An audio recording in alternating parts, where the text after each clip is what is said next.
Welcome to my channel, Jesus Marvel Ministries, Bible Study.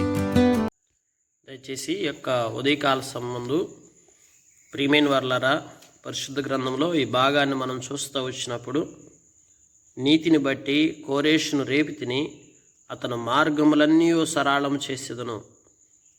దేవుడు మన నీతిని బట్టి మన మార్గాలను సరళం చేసేటువంటి దేవుడు. వ్యక్తిగత జీవితంలో మనం ఎప్పుడైతే నీతిని కలిగి జీవిస్తూ వస్తామో, దేవుడు అంటండి మన మార్గములు అడ్డు వస్తుంటున్న ప్రతి అడ్డుగోడలను, అడ్డుబండలను, అలాగే మన యొక్క జీవితంలో కలిగేటువంటి ప్రతి విధమైన అవరోధములను, వీటన్నిటిని దాటించడానికి ప్రధానముగా మనలో చూసేది ఏంటంటే నీతిని చూసే దేవుడు. కోరేషు జీవితంలో ఎందుకు మార్గములను సరళం చేస్తూ వచ్చుంటున్నాడు అని చూస్తే, కోరేషు నీతి గల వ్యక్తి యొక్క ఉదయకాల సంబంధం మనం ఆలోచిస్తే, అందుకక్కడ అతడు నా పట్టణము కట్టించును, క్రయధనము తీసుకొనకయు, లంచము పుచ్చుకొనకయు, నేను వెలివేసిన వారిని అతడు విడిపించును. లోకములో లంచాలు తీసుకుంటాం ఎక్కువైపోతుంది. క్రయధనం అంటే లోకంలో చూడండి, అన్యాక్రాంతముగా అక్రమముగా మరి లోకంలో ధనము సంపాదించడం ఎక్కువైపోతుంటుంది. అయితే ప్రియులారా, కోరేషు జీవితంలో ఈ అనుభవాలు ఏం లేవు. అతడు విడిపిస్తాడని రాయబడతా వచ్చింది. దేవుని వాక్యంలో చూస్తుంటున్నప్పుడు, ఐగుప్తీయుల కష్టార్జితము కూషు వర్తక లాభము నీకు దొరుకును. చూడండి, ఇతరుల కష్టార్జితం, ఇతరుల వర్తక లాభం, వర్తకం అంటే వర్తక వ్యాపారాలు చేసేటువంటి వారి యొక్క లాభాలు నీకు నేను సొంతం చేస్తానంటున్నాడు. చూడండి, ఈ రోజుల్లో మన కష్టార్జితం మనం అనుభవించడం మాత్రమే కాదు, ఇతరుల కష్టార్జితాన్ని మనల్ని అనుభవించే విధంగా దేవుడు చేయగలడు. ఇతరుల యొక్క వాటిలో నుంచి లాభములను మనకు తీసుకొచ్చి మనకు దొరికేటట్టు చేస్తాడు. ఎలా సాధ్యపడుతుంది, ఎలా కుదురుతుందంటే మన యొక్క నీతి.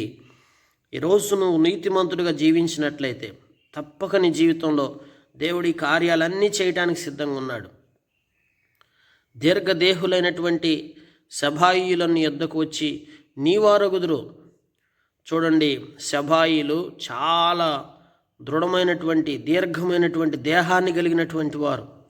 వారిని కూడా మరి నీ వద్దకు వచ్చేదరని రాయబడుతూ వచ్చింది. వారు నీ వెంట వచ్చేదరు, సంకెళ్ళు కట్టుకొని వచ్చి నీదుట సాగిలపడుదురు. దేవుని వాక్యం చెప్తా ఉంది. వాళ్ళు సంఖ్యలు కట్టుకొని నీ దగ్గరకు వస్తారు, నీ వెంట వస్తారు, నీ యొక్క దగ్గరకు వచ్చి నీకు సాగిల పడతారని రాయబడతా వచ్చింది.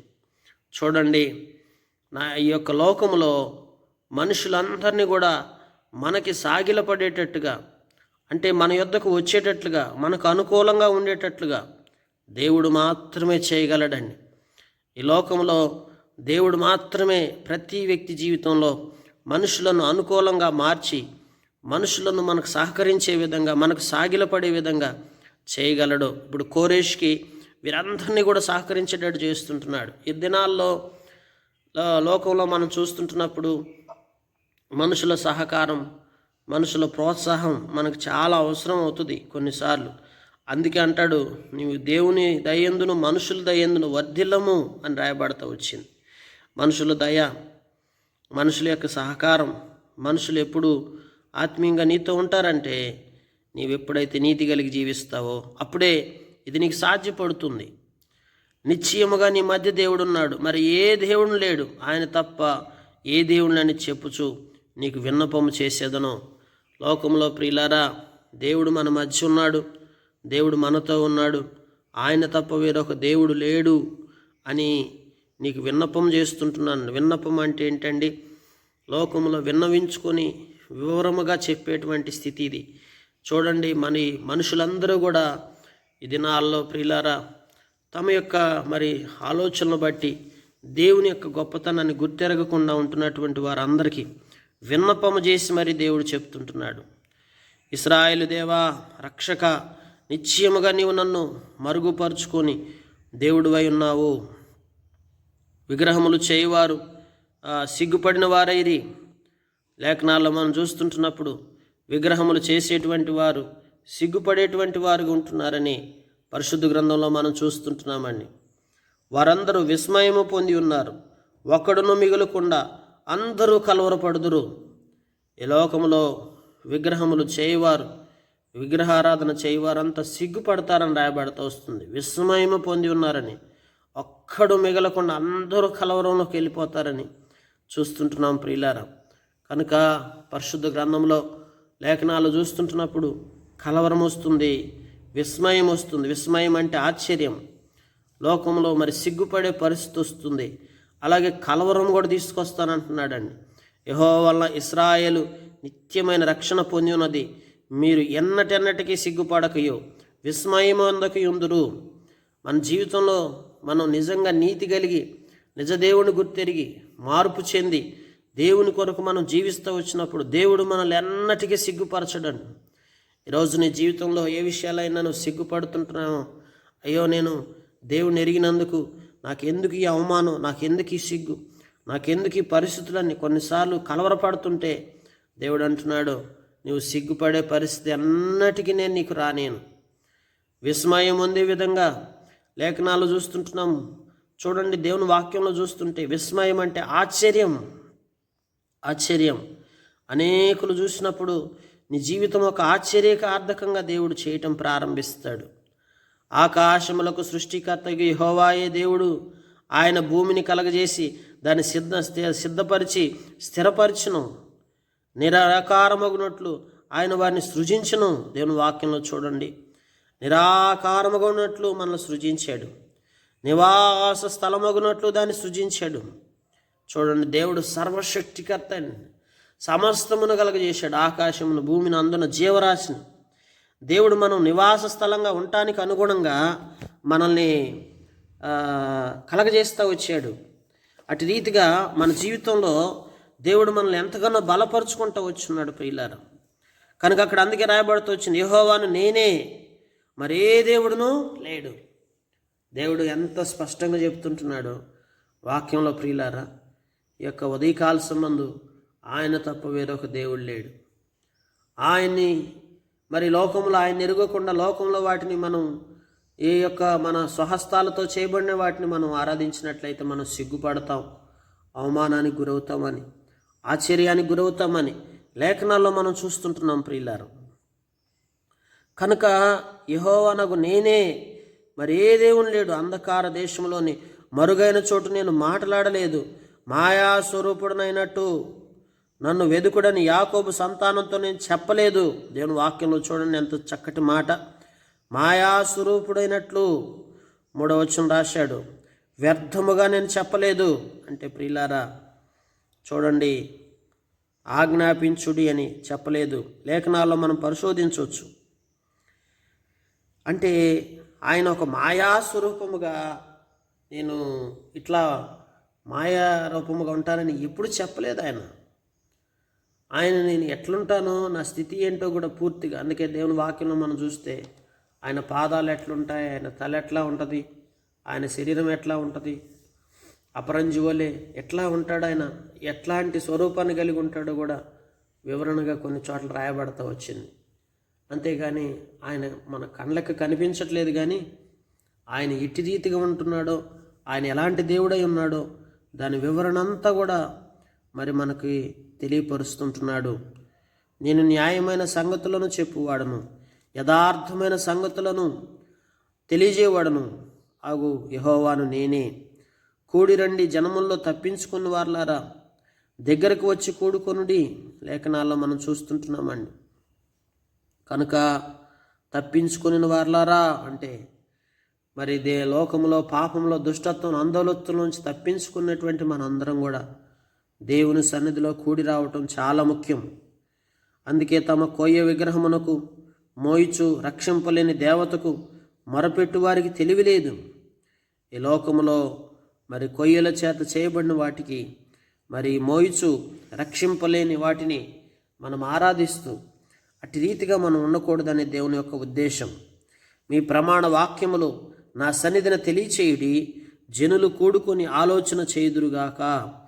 కనుక దేవుడు అంటున్నాడు, మీ ప్రమాణ వాక్యాలు ఏవైతే ఉంటున్నాయో అవి నా సన్నిధిని మీరు కూడుకొని నాకు మీ యొక్క అవసరతలు, మీ యొక్క ఇబ్బందులు, మీరు అన్నీ కూడా కూడుకొని ఆలోచన మరి చేసుకొని అట్టి రీతిగా మరి నా సన్నిధికి మీరు వచ్చినట్లయితే మీకు అన్ని విధాలుగా నేను మీకు సహాయం చేస్తానని దేవుని వాక్యంలో మరి దేవుడు మాట్లాడుతుంటున్నాడు.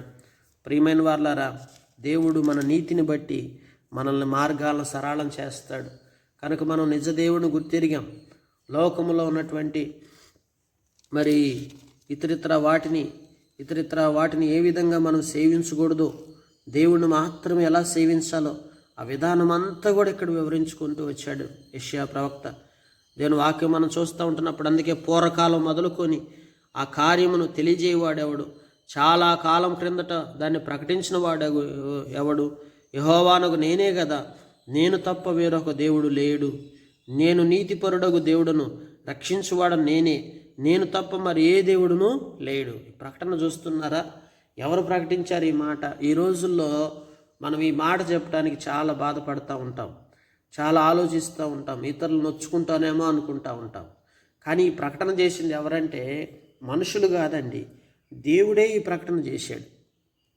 దేవుడే చాలా కాలం క్రిందట పూర్వకాలం నుంచి నేను ఈ ప్రకటన చేసుకుంటూ వస్తుంటున్నాను. నేనే యెహోవానగు నేనే కదా, నేను తప్ప వేరొక దేవుడు లేడు కదా, నేను నీతిపరుడగు దేవుడిని, రక్షించువాడు నేనే, నేను తప్ప మరొక దేవుడు లేడు అని ఎప్పుడు కూడా ఈ మాట చాలామంది దినాల్లో ఈ మాట చెప్తుంటున్నప్పుడు నొచ్చుకుంటున్నారు. దేవుడు ఈ ప్రకటన చేస్తూ వచ్చాడండి, మనుషులుగా అది ప్రకటన చేసింది. దేవుడే చెప్పమంటున్నాడు, దేవుడే అటు రీతిగా తెలియపరుస్తుంటున్నాడు. ఎందుకంటే ఆయనే కదా సమస్తమును కలగజేసినటువంటి దేవుడు, ఆయనే కదా మరియు ఏకైక దేవుడు, అద్వితీయ దేవుడు ఆయనే కదా. ఆయన తప్ప మరొక దేవుడు లేడని చెప్పడానికి దాంట్లో సంకోచం ఏముంది? దేవుడు ఒక్కడే. ఆయనకి మరొక రూపం అంటూ, మరొక వ్యక్తి అంటూ ఆయన స్థానంలో ఉండటానికి మరొకరంటూ ఎవరు లేరు. ఒకవేళ ఉంటే దేవుడు చెప్పేవాడు కదా. కనుక ఎవరు లేరు, నేను ఒక్కడనే దేవుడిని అని చెప్పడానికి ఆయన ఏం సంకోచించలేదు. ప్రారంభం నుంచి, పూర్వకాలం నుంచి, చాలా దినాల నుంచి ఆయన ఈ ప్రకటన చేసుకుంటూనే వస్తున్నాడు. ఈ సృష్టిలో చాలామందికి ఈ అవగాహన లేక ఈ రోజున చాలామంది జీవితాల్లో పతనమైపోతుంటున్నారు. పిల్లారా, దేవుని వాక్యం చెప్తా ఉన్నాయి, అయ్యా మీరు మీ స్వహస్తాలతో చేయబడిన వాటిని కాదు, నేను దేవుడను, నేను మాత్రమే సర్వసృష్టిని సృష్టించానని సమస్తమును సృజించిన దేవుడు ఎన్నోసార్లు ప్రకటన చేస్తూ ఆయా కాలాల నుంచి, అంటే యుగాల నుంచి, కొన్ని సంవత్సరాల నుంచి దేవుడు తన ప్రకటన చేసుకుంటూనే వస్తున్నాడు. ఈ ప్రకటనను నమ్మిన వారు ఆశీర్వదించబడతారని, ఈ ప్రకటన విశ్వసించిన వారు ఆశీర్వదించబడతారు. చాలామంది ప్రకటన నమ్మకపోతే ఏమవుతామండి? నష్టపోతాం మనం అందరం. బూదిగంత నివాసులారా నా వైపు చూడండి, రక్షణ పొందని దేవుని వాక్యం చెప్తుంటున్నాడు. ఈ ప్రకటన ఎవరికంటే కేవలము ఇది ఒక ప్రాంతానికో, ఒక పర్టికులర్గా ఒక వంశావళికో, ఒక జాతి వారికో కాదు. దేవుడు అంటున్నాడు బూదిగంతముల వరకు ఈ ప్రపంచంలో ఉన్నటువంటి మానవాళి అంతటికీ ప్రకటన చేయటం జరుగుతుంది. ఈ ప్రకటన ఎటువంటిదంటే, ఒక విధంగా చూడాలంటే, ఈ ప్రకటన చేయాలంటే మనుషులకు ధైర్యం సరిపోదండి. అమ్మో, ఇటువంటి ప్రకటన చేస్తే లోకంలో మనుషులు ఎలాగ ఇదవుతారో అని అనుకుంటా ఉంటాం. కానీ ప్రియులారా, బూదిగంత నివాసులకు దేవుడు ప్రకటిస్తున్న మాట ఇది ఏంటంటే, నా వైపు చూడండి, మీరు రక్షించబడతారు, దేవుడును నేనే, మరి ఏ దేవుడునో లేడు. దేవుని వాక్యం చెప్తా ఉంది ప్రియులారా, నా ఎదుట ప్రతి వాని మోకాలు వంగనివి, ప్రతి వాని నాలుకయు నా తోడ ప్రమాణం చేయననియు నేను నా పేరిట ప్రమాణం చేసి ఉన్నాను. కనుక దేవుడు ఏమని ప్రమాణం చేస్తున్నాడు తెలుసా? ఆయన పేరిట ఏమని ప్రమాణం చేస్తున్నాడు తెలుసా?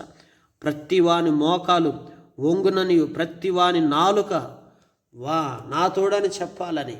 అంటే చూడండి, దేవుడు తోడని, దేవుని ఎదుట మోకాళ్ళుని ప్రమాణం చేసే విధంగా దేవుని బిడ్డలారా ప్రతి వాని జీవితం కూడా ఖచ్చితంగా వంగి తీరాల్సిందే. ఎందుకంటే సృష్టికర్త అయిన దేవుడు ఒక ప్రమాణం చేసి ఉన్నాడు. ఆ ప్రమాణం ఏంటంటే, నీతి గల నా నోట మాట బయలుదేరి ఉన్నది, అది వ్యర్థము కానేరదు. మాట చూడండి, ఎప్పటికీ వ్యర్థం కాదు. ఆ మాట వ్యర్థము కాదండి. దేవుడు ఒక ప్రమాణం చేస్తే ఎందుకు వ్యర్థమవుతుంది ప్రియులారా? మనుషులు ప్రమాణాలు చేస్తే వ్యర్థమవుతాయి, కానీ దేవుడు ప్రమాణాలు చేస్తే ఎక్కడన్నా వ్యర్థమవుతుందండి? దేవుడు ఏమంటున్నాడు తెలుసా? నా నోట నేను ఈ మాట పలుకుచున్నాను, నేను చెప్తుంటున్నాను, నీతి గల నోటి మాట ఇది. నేను నా పేరిట ప్రమాణం చేయుచున్నాను. ఏమని తెలుసా? ప్రతి వాని మోకాలు వంగి తీరాల్సిందే, ప్రతి వాని నాలుక మరి సృష్టికర్త అయిన దేవుడు తోడని చెప్పాల్సిందే. అలాంటి స్థితి ప్రియులారా ఈ లోకానికి దేవుడు కలగజేసింది. ఇప్పుడు ఈ సృష్టి మొత్తంలో అనేక మంది ఇంకా మోకాళ్ళు వంచట్లేదు, అనేక మంది ఇంకా దేవుని నామాన్ని తెలియక బ్రతుకుతుంటున్నారు, అనేక మంది దేవుడు సృష్టికర్త అనే దేవుడని గుర్తెరగకుంటున్నారు. అయితే రానున్న దినాల్లో ప్రతి వ్యక్తి కూడా తెలుసుకుంటాడండి, ఈ ప్రపంచమంతా ఆయన ఎదుట సాగిలపడుతుంది. ఎందుకంటే ప్రపంచమంతా ఆయనే దేవుడని గుర్తించే రోజు అతి సమీపంలోనే ఉంది. ఇప్పటికే 160 దేశాల్లో మరి దేవుడు కొనియాడబడుతుంటున్నాడు.